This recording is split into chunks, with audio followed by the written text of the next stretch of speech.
Well, good afternoon, everyone, and welcome to our COVID-19 daily briefing for Tuesday, November 10th. We will not be holding a COVID-19 briefing tomorrow due to Veterans Day, but we'll be back here on Thursday. And I want to encourage everyone to take some time tomorrow to honor our veterans. And if you're able, to find an organization near you that serves veterans and offer to volunteer in some fashion or to make a contribution. Our veterans deserve our respect and our dignity and deserve to live with dignity, and we should all do what we can to recognize their sacrifices on our behalf. I know many of us hoped not to still be fighting this deadly pandemic 9 months after it revealed itself. Way back in March and April, many Americans and those abroad had visions in their heads of somewhat a normal summer, or after that, a normal fall, and then eventually maybe a not so bad winter. We're all looking, hopefully, toward a better tomorrow, even as the public health experts warn of new waves of the virus as more people spend time inside in the months to come. We all want this to be over, but we need to gird ourselves for winter because it's not over yet. Neither has winter come, nor is the pandemic over. We have potentially months of the fight ahead of us. As hard as that sounds, yesterday we were given some real hope. A preliminary analysis of a new mRNA vaccine suggested 90% effectiveness in preventing COVID-19. That's potentially a very big deal. It proves not only that an effective vaccine might be on the horizon, but also that the multiple vaccines that use this new spike protein technology attacking the part of the virus that helps it latch onto human cells are on the right track. There are more trials ahead to determine if there are safety concerns, if the vaccine offers protection to those with prior COVID-19 exposure, if it protects against severe COVID-19, and if its effects on human immunity lasts an appropriate amount of time. But the news yesterday was potentially a very good sign of things to come. And as I've said in weeks past, we stand ready in Illinois to build the appropriate logistics chain to distribute vaccines to our state's residents. In the meantime, we're locked in a struggle with this virus as winter approaches. Today, I want to focus on COVID-19 hospitalizations. Across the state, the majority of our regions are seeing far higher rates of hospitalizations for COVID-19 than they ever did last spring. Outside of Cook and the Collar counties, much of Illinois' communities are experiencing the worst surge that they've seen yet. Region 1, northwestern Illinois, has nearly doubled where it was at its COVID-19 peak of hospitalizations in late May. In southern Illinois, Region 5 has more than doubled its hospitalization peak from the spring in late April. In central Illinois, Regions 2 and 3 have seen a 2.5 and a 3.2 times increase in hospitalizations, respectively, from their spring peaks in early April. And Region 6, East Central Illinois, has now surpassed 3.5 times its spring hospitalization rate. Even where things are not as awful, things are still bad. Region 4, the Metro East, and Region 7, Will and Kankakee counties, are running just above the worst that they saw in the spring, with no sign of slowing. Regions 8 and 9, the Collar counties, are close behind. Though still below their spring highs, things are close and they're increasing. Only Regions 10 and 11, suburban Cook and Chicago, remain a fair distance behind their worst hospitalization peaks in the spring by about half, but we're seeing concerning trends in suburban Cook County. Statewide, we're now averaging more than 4,200 patients with COVID-19 in the hospital, Our highest average in the spring was 4,822. 4,200 now, 4,800 back then. In short, we're now just hundreds short of our worst COVID hospitalization numbers last spring, after adding more than 2,000 to that number and that average since just October the 1st. I have been in touch with hospital leaders and with healthcare workers across the state. It's a difficult time for them.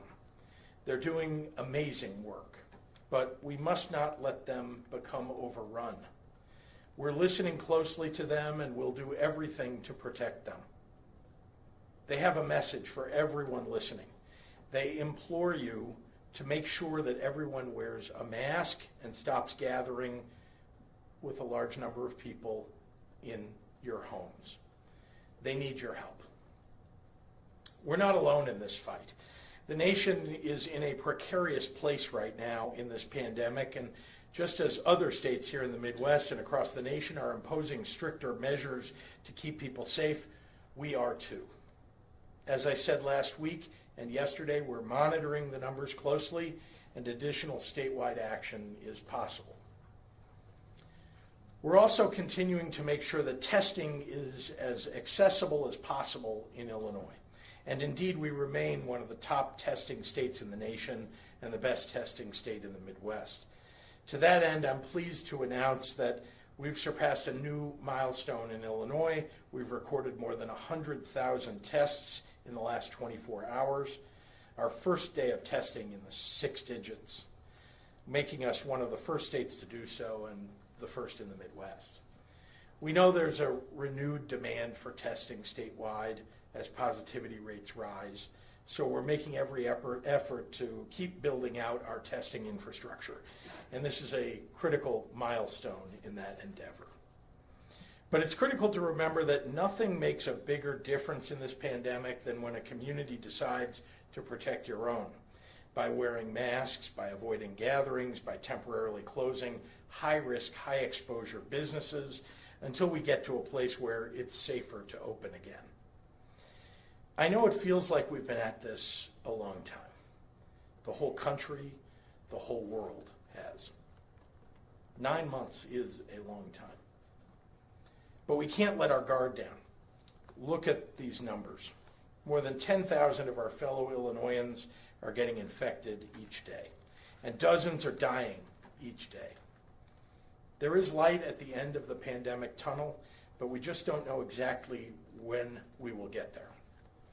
So let's use the best tools that we have in the meantime: local enforcement, masks, distance. Stop having social gatherings for a while, and get your flu shot. Let's make a renewed effort to keep each other safe as we enter this holiday season. And with that, I'd like to turn it over to the Director of the Department of Public Health, Dr. Ngozi Ezike.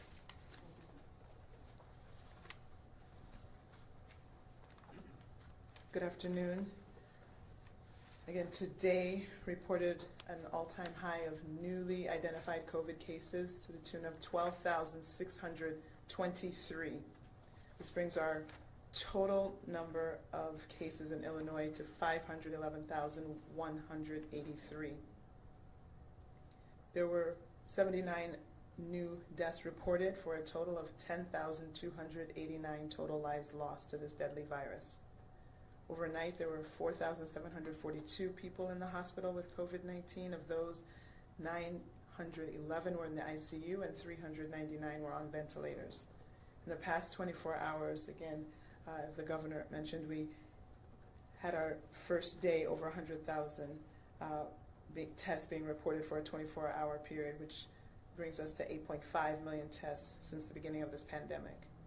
This week, our COVID-19 mobile testing sites are set up in cities and towns across Illinois, from the Highwood Public Library to the Hiawatha High School in Kirkland, to the Decatur Civic Center, to the Aquatic Zoo in Mount Vernon.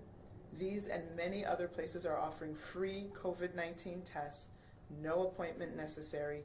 Please visit our testing webpage for hours and locations, www.dph.illinois.gov fast/testing.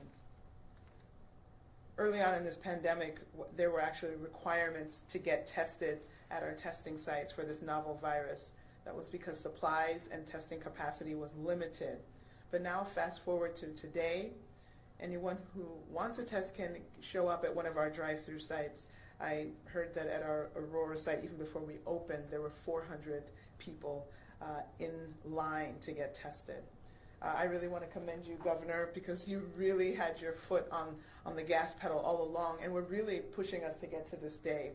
You did often talk about, what about getting to 100,000 a day? Well, we are here now. And I want to thank all the people on the testing team who have made this milestone possible. Today, the only requirement to get tested at one of our testing sites is to be a responsible Illinoisan that wants to know their status and wants to know whether they have COVID or not so that they can protect those around them as quickly as possible. Please set the example for your family, for your friends, for your coworkers, for your community.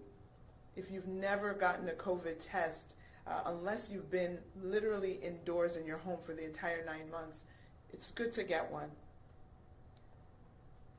Again, we have to just remind you of the same things we've been saying all along: mask up, wash up, back up, and sleeve up, referring to roll your sleeve up to get your flu shot. Regardless of what you may have seen on Twitterverse or at Facebook or Parler, we need to follow the science. These measures will work to get us on the other side of this pandemic. Please help us prevent the spread of COVID-19 and the spread of the flu. And let me add my salute to all the veterans who have done so much for us in this country. Now I'll switch to Spanish. Buenas tardes a todos. Hoy estamos reportando 12,623 casos nuevos para un total de más de 511,000 casos de COVID-19 en Illinois. También hay 79 muertes adicionales para un total de más de 10,200 vidas perdidas.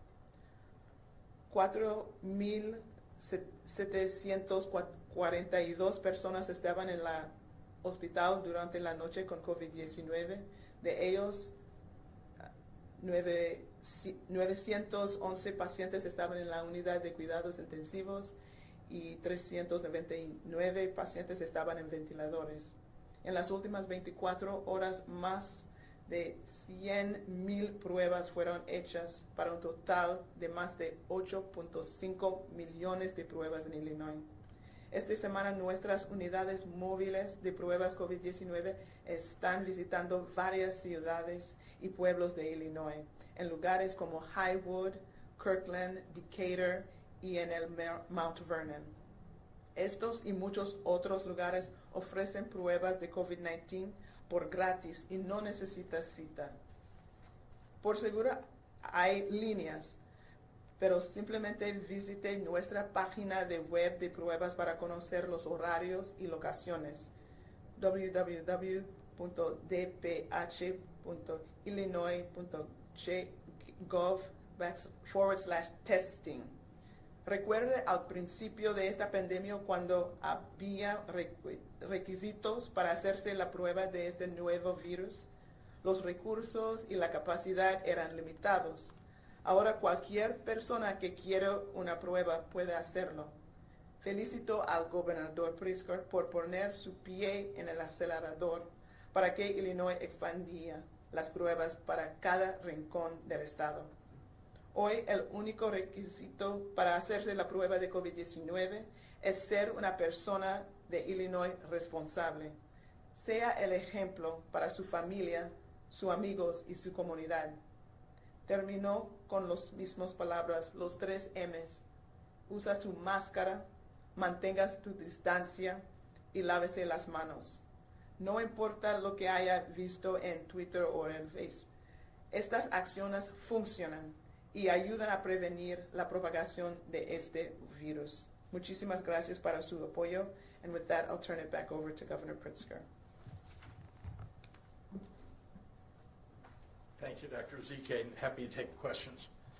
Given the hospitalization numbers, Governor, perhaps as a question for Dr. Zike, are there discussions, are you expecting guidance in the near future regarding elective procedures at hospitals in order to conserve capacity?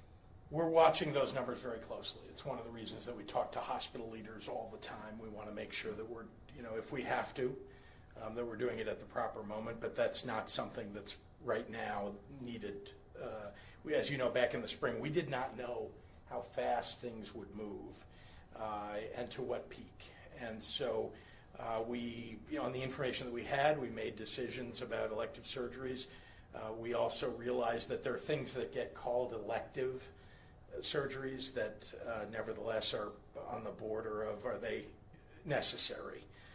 So we want to parse that out with the hospitals and make sure that if we ever do get to a point where we want to limit those elective surgeries, that we're doing it the right way. Can hospitals take another economic hit if there is some sort of move on electives? Look, you saw what happened when hospitals filled up in the spring. It's the same problem for hospitals now, honestly.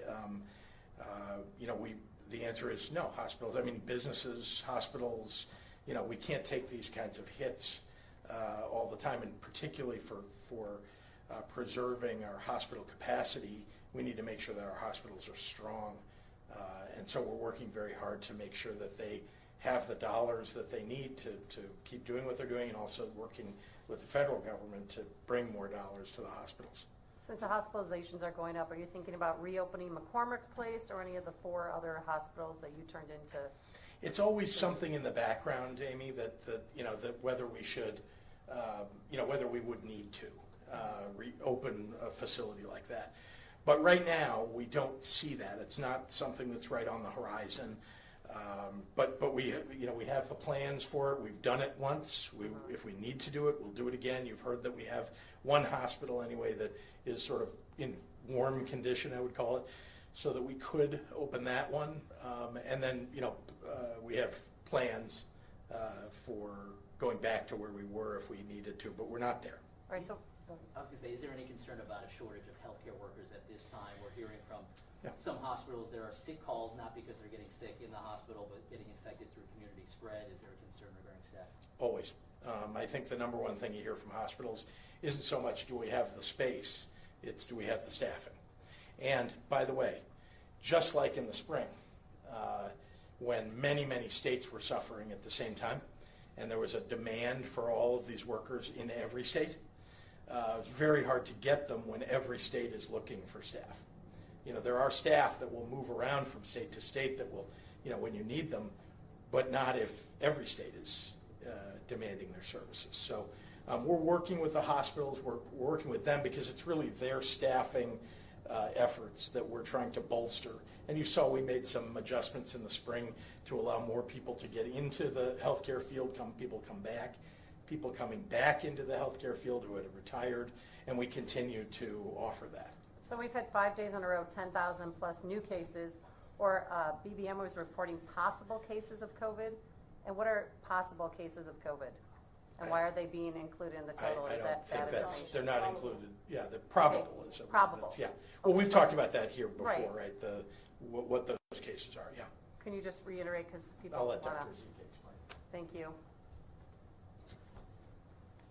Okay. Again, with the advent of a large amount of this resource of the rapid antigen tests, per the CDC definitions, when you get that positive test, that is listed as a probable case. The confirmed cases are molecular tests. Now that number is growing. I think of the 101,000, about 5,000, 5,800 were of the antigen type. So you will see that when we say the total number of new cases, that's the confirmed test from the molecular tests with the antigen tests, which form the probable cases. And do you know what age group again? Is it nursing homes? Is it 20 to 29-year-olds? Yeah. So in terms of the probable, or no, just overall. Oh, all of it. Like all 12,000 ages. was a record today. No, all ages are getting diagnosed with this. I'm not looking at it on a day-to-day, but when I look at it over the week and several weeks, it's still, again, all ages are represented. The 20 to 30s take a little bit more than their proportion of the population, but it's a very even spread of it being having people affected in every single age group. Doctor, do you recommend college students for Thanksgiving stay at campus, or should they come home to their families? So that's a very loaded question, of course. You know, we know that it also, I mean, there's so many nuances. Nothing is ever that simple. You have to remember that there are some college campuses where they have really gotten the infection rate so low because of aggressive testing, surveillance testing happening once or twice a week. And so in those cases, you actually have a populace that has a much lower positivity rate than a campus where there was no testing. And so there are larger amounts of infected people who may not even know it because they have not gone through that routine screening, and there are higher rates of positivity on those campuses. So, you know, if you told me someone where the positivity rate is less than 1%, and there are campuses where the test positivity on their campus is less than 1%, that person is actually at risk going home. In their community, they have a higher test positivity than what they've experienced at campus. So it's not such a simple answer. All right, we'll do one more in the room. Oh, Governor, I know there's good news about the Pfizer COVID vaccine. Governor Cuomo reacted yesterday by saying it's bad news because President Trump is still in office. But didn't President Trump leave it up to the governors for distribution? And how will that work in Illinois once you get the vaccines? Let's see, there's a bunch in there I want to answer. Yeah, so I don't know about the comments that Governor Cuomo was making, but look, it's only good news. So the vaccine is only good news.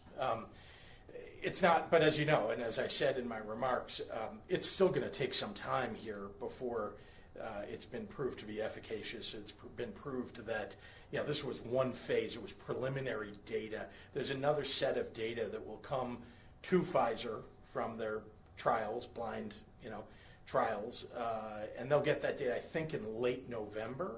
And I don't know whether they'll release it. Remember, they released this information with a press release. It's up to them whether they release it or not, the information about how the process is coming along.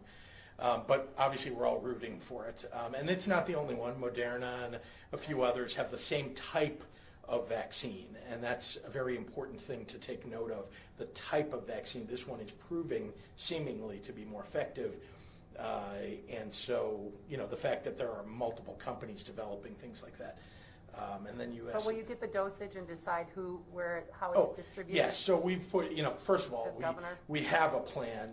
We have a plan that's been developed back in. A plan that you can look up online. Yeah, submitted back in October. And it's available to you. But importantly, you have to step back for a moment and understand that each of the vaccines is somewhat different. This one, for example, as I understand, requires that the vaccine be stored at 100 degrees below zero, the storage. So that makes distribution more difficult. I don't know how many facilities you're aware of that can hold 100 degree below zero, you know, supplies. Not many.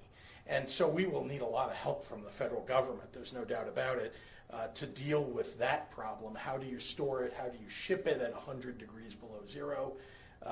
You know, and it just takes an awful lot. It's not something that's very easy. We don't manufacture that kind of equipment. The state of Illinois doesn't, and I'm not sure there's enough of that equipment for us. But I only say that to say we're going to work with whatever the capability is. Whatever the vaccine that comes, we're going to build the capability to deliver that vaccine to the people of Illinois. And yes, you'll see in our plan when you go online that there's a list of the most vulnerable, the healthcare workers first, because we need them to be healthy while they're administering, and then, of course, the most vulnerable first. All right, we'll go online. Jim Haggerty at the Rockford Advocate. Governor, with positivity rates soaring in some areas like Region 1, do metrics that you're following show when these hard-hit areas will see a peak, or does that depend on how citizens follow mask mandates and other mitigation efforts? The latter. Can Governor Pritzker or Dr. Zike, this is from Dave McKinney at WBEZ, speak to the conditions at the LaSalle Veterans Home? How many residents are hospitalized and how many are on ventilators? How is staffing being handled with 70 staffers having tested positive? What is the outlook there? I'll turn it over to Dr. Zike for comment, but I will point out that this is a extraordinarily difficult, you know, and troubling situation. Any, you know, nursing home or long-term care facility, et cetera, especially because our Veterans Affairs Department has really done an outstanding job of keeping the veterans in our veterans homes safe. They really have. And so this is a blow to all of us. It's something that they've been working against the entire time. It's also, I think everybody should take notice that people have asked us, well, why don't you just not count the nursing homes? Your life is on the go. I found the positivity in a county. And the answer is because guess what? The people who work at facilities like this live in the area. And they're the ones who, no fault of their own, but you can asymptomatically bring COVID in to work with you. Now, we do everything we can to screen for that. We do regular testing, very regular testing, but it can happen nonetheless. And once it comes into a facility, indoors, with a number of people there, even with all the precautions that people are taking, it can spread relatively quickly. Having said that, if you have anything to add. No, I mean, I don't have the numbers at my fingertips, and I don't want to misquote, and I know the numbers have been changing, unfortunately, as the outbreak has grown, but it's a significant outbreak despite all of our best efforts and the aggressive testing and screening of staff and routine screening of staff and residents. So, we're deploying all of our available resources to support that, to quell that as quickly as possible, but there are unfortunately going to be significant morbidity, and we'll be hoping for the best for all of the individuals at that facility. John O'Connor at the AP. Have you or will you encourage House Democrats to vote against Speaker Madigan for Speaker? If reelected, isn't he a major distraction to your agenda in the spring? That's a decision that members of the House will make. I know in January they'll be taking a vote on Speaker, and that's their business. I know we answered this question already. It's from Jake Griffin at the Daily Herald, but Dr. Zike, there are concerns adding probable cases each day has corrupted the data, so distrust and artificially inflated case positivity. Why do you believe this method is best? Will you allow posting of actual and probable amounts on IDPH's website? Seems like we're living in conspiracy theory land. So if you'd like to. So again, this is definitions established by the CDC. Other states are doing this. Check the Missouri website, check the California website, I think even the Florida website. So we are just aligning ourselves. The introduction of this very significant resource in the form of the antigen test, we've been given hundreds of thousands of this test, and we want to use them. But by definition, that falls in the probable category. If these people had not been tested with the Binax, with the rapid test, and instead had been tested with the traditional PCR, they still would have been cases. So it's just a matter of what testing method was used. It doesn't change the fact that these individuals have COVID, so they are COVID cases. That's right. Let me just add that. Let me add one thing to that, which is don't think that an antigen test is a whole lot different than a PCR test. It's different, there's no doubt, and there's a sensitivity level that's slightly lower. And that's why the CDC, I think out of an abundance of caution, decided to label them as probable, because it is highly likely that if you got a test from an antigen test and you tested positive, you are positive. They just, I think we're out of an abundance of caution, because the standard in the healthcare world is PCR testing. That's what we've been using for, and out of the 102,000 that we reported today, as Dr. Zike said, it's almost 96,500 of them were PCR tests. So. Tessa at WICS, we just received a tip from 2 lawmakers saying there might not be a veto session. What are your thoughts on this? Do you think there should be one despite a second wave of COVID? Well, that would be disappointing. We have so much work to do in Springfield. There's no doubt, and I guess I know why people are concerned about gathering. I am discouraging gathering across the state, and so. But I must say it would be disappointing. We just have so many things we need to accomplish. With regard to the budget in particular, we have major efforts underway that will require the legislature's engagement. Indeed, I'm already working with a number of members of the legislature. I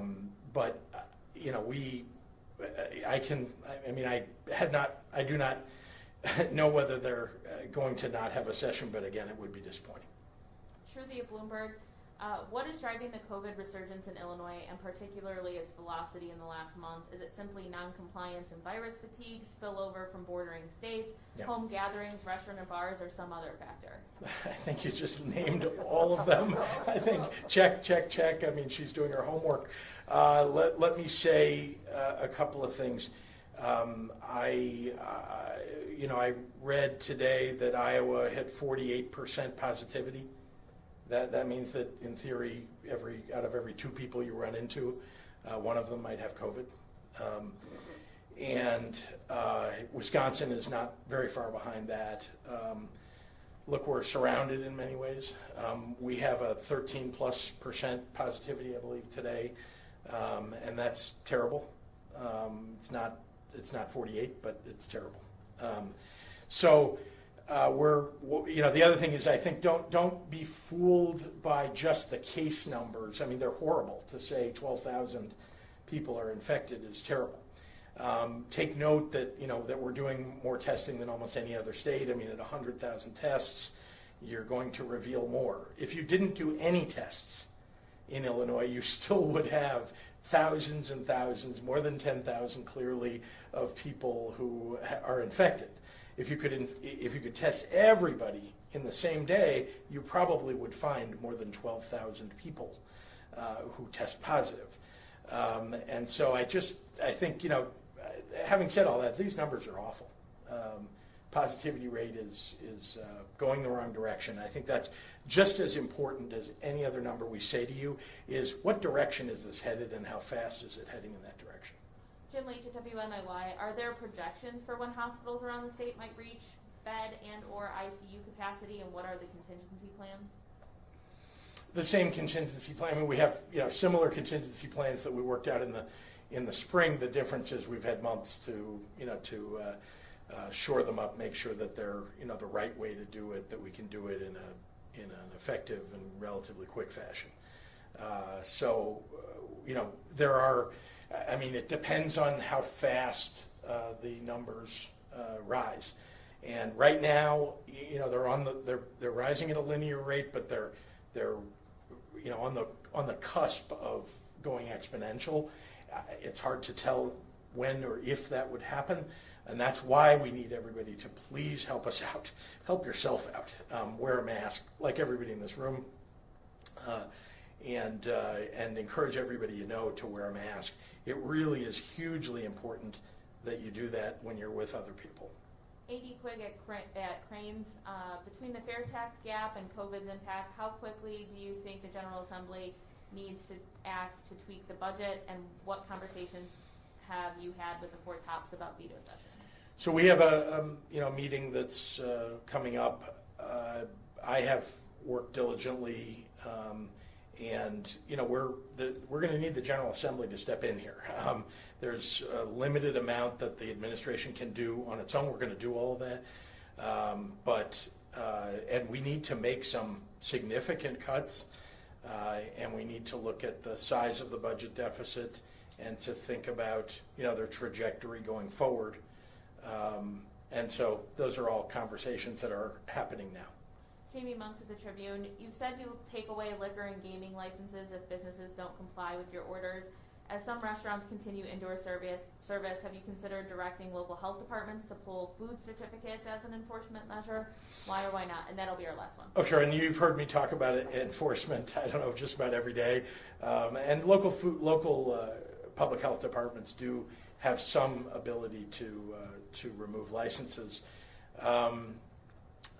And so I think local health departments are actually doing a reasonably good job. The problem is they're often subject to the politics of the county or the city that they're in, and sometimes the politics are that the local mayor or county board or city council just have chosen that they don't want to make any hard choices, and so they're not helping the local public health departments, who are the real professionals that everybody should be listening to.